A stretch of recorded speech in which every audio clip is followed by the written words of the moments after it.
Mwananchi kile ambacho kinafanyika. Kazi yetu, makosa yetu ni kubeba microphone na kamera. Kumfahamisha mwananchi kuhusu kile ambacho kinafanyika. Hatubebi bunduki, hatubebi mawe, hatubebi rungu. Kwa hivyo unapochukua risasi na kumpiga mwanahabari, unapochukua pingu na kumjeruhi mwanahabari hata bila kumfahamisha kwa nini unamjeruhi, ni kusudi lako ni gani? Labda hawa polisi tuwakumbushe Article 49 of the Constitution. Sijui kama wameisoma, kuhusu haki za yule ambaye anakamatwa. Unastahili kumwendea, umuulize sababu za kumkamata ni gani. Wakili yuko hapa atazungumza. Ni haki za kwa yule mnayemkamata, mueleze kwa lugha ambayo anaielewa kwa nini unamkamata, jitambulishe kwamba wewe ni nani na umueleze kwa sababu kusudi gani wewe unamkamata na nia ambayo ama hatua ambazo utachukua baada ya kumkamata. Si kuweka mtu kwenye gari kama gunia. Hata kama ni criminal, hata kama ni terrorist, kila Mkenya ana haki ambazo amewekewa na kuhakikishiwa kwenye katiba.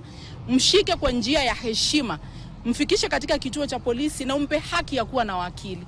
Si kumbeba na kumdhalilisha na kumuumiza kwa makosa ambayo hata mwenyewe hajui ni makosa gani.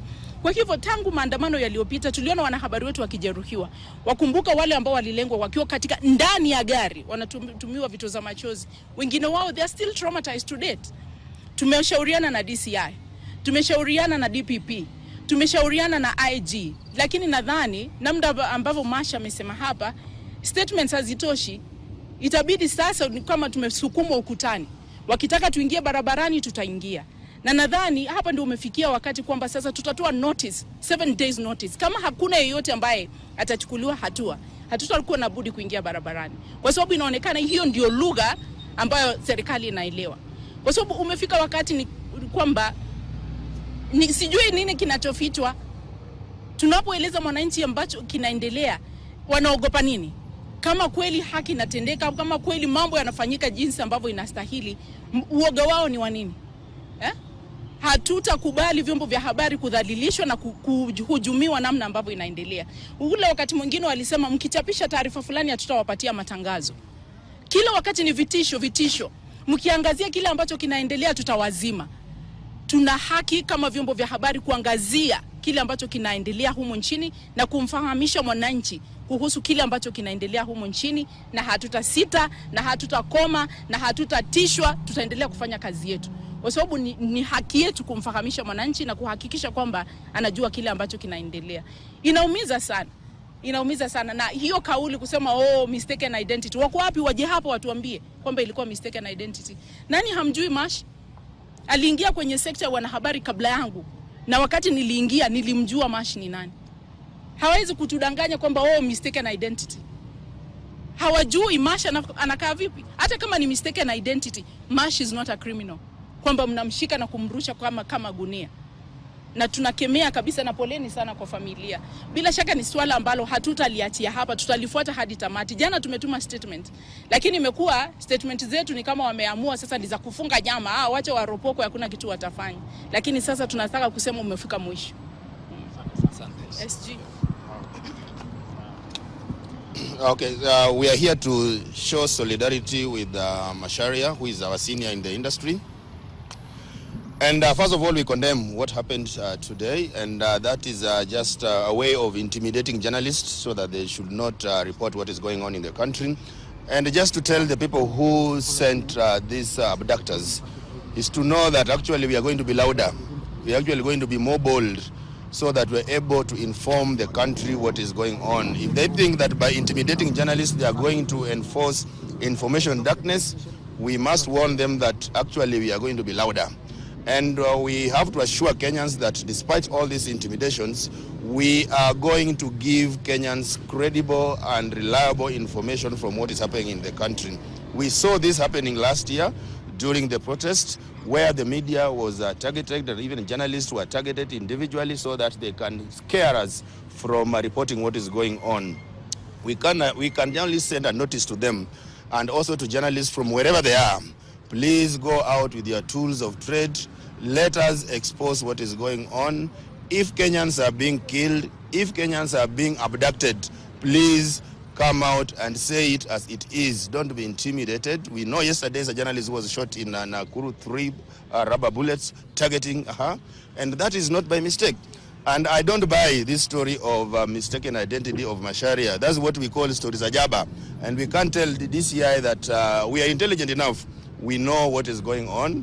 For you to go for Macharia, that means you profiled him, you've trailed him, you've heard all the information about him, and therefore you cannot lie to us. Please try to lie to someone else, but not to the media. We are intelligent enough. We know that this is we are treating this as a case of abduction, and it will go down in our history that in 2024, a journalist was abducted in Nairobi. So that is what we are sending out. And like the president of KEG has said, journalists to be on the standby. We are consulting and we'll be issuing a notice. Even if it means that we'll also do our peaceful protest, we will announce that and we'll choose a day so that, again, we are not infiltrated and people don't take advantage of our peaceful protest to destroy property and to loot. But we will also announce a nationwide protest like we did in 2014 when we said enough is enough. And this time around, again, we'll say enough is enough.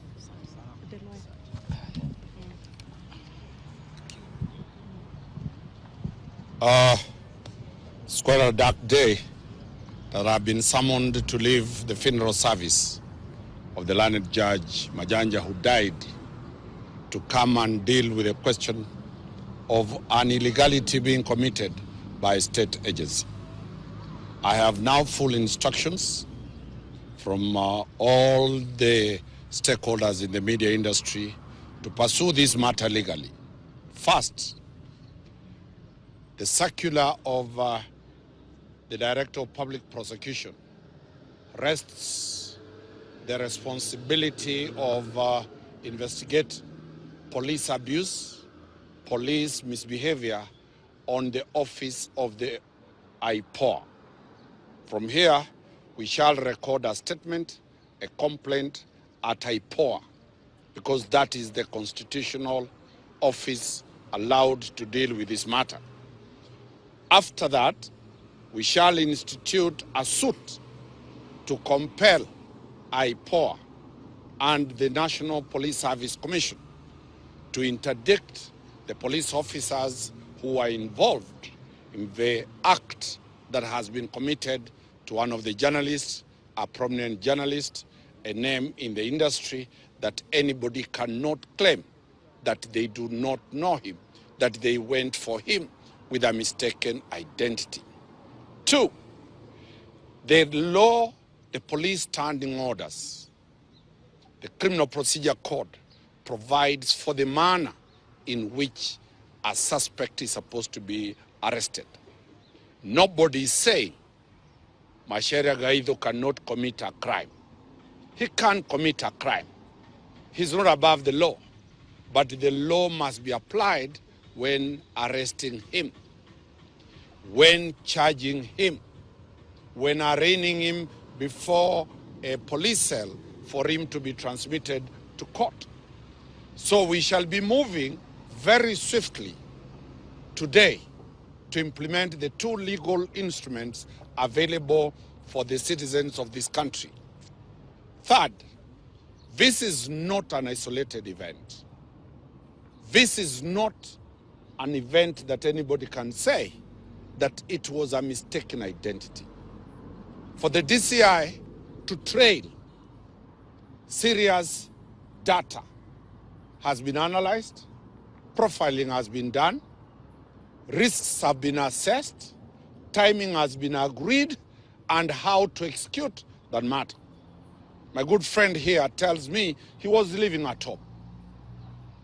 And as they were driving out of the home, suspicious vehicles started trailing him.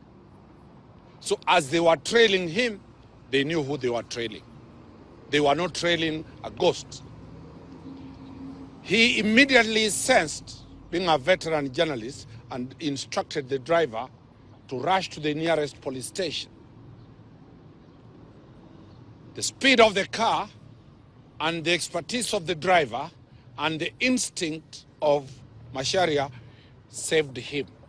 Had he been intercepted before he reached at the police station, the destination Could be either quarry, dumping site, could be anywhere where nobody knows.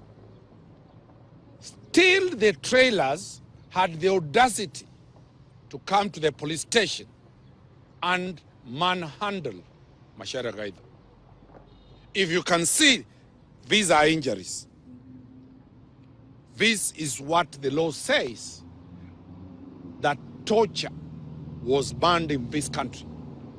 This is what was said, that the police will only be allowed to use reasonable force if the person being arrested resists.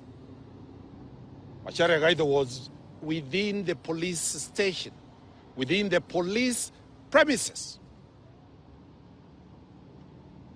Why on earth will anybody want to do this to us?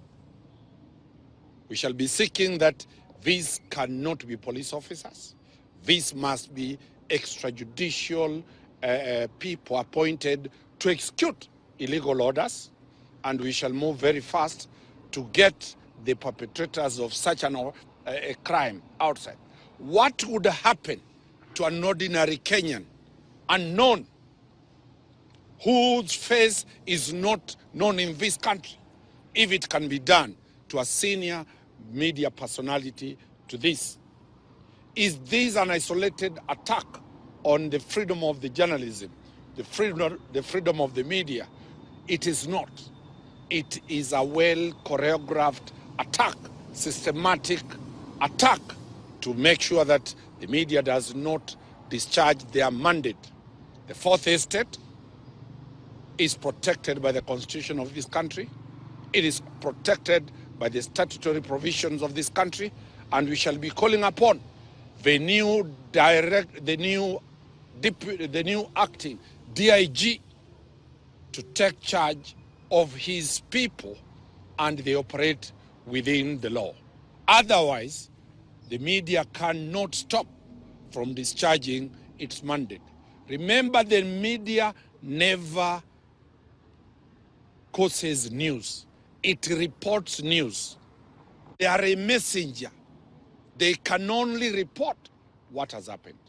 They do not create news. So if anybody is aggrieved with the manner the media is relaying the messages that are being in real time, it's too late. The media will discharge its mandate today, tomorrow, yesterday, and for all the time that the country is a democratically country that is being governed by the country. So, on notice of this, we shall be in your offices shortly to put the statement so that we record that statement, and we expect by close of business today, the perpetrators will have been arrested and have been, the file being forwarded to the Director of Public Prosecution for the singular purpose to prosecute. This is a matter of great public interest. Thank you very much. Thank you. Let's get a close-up of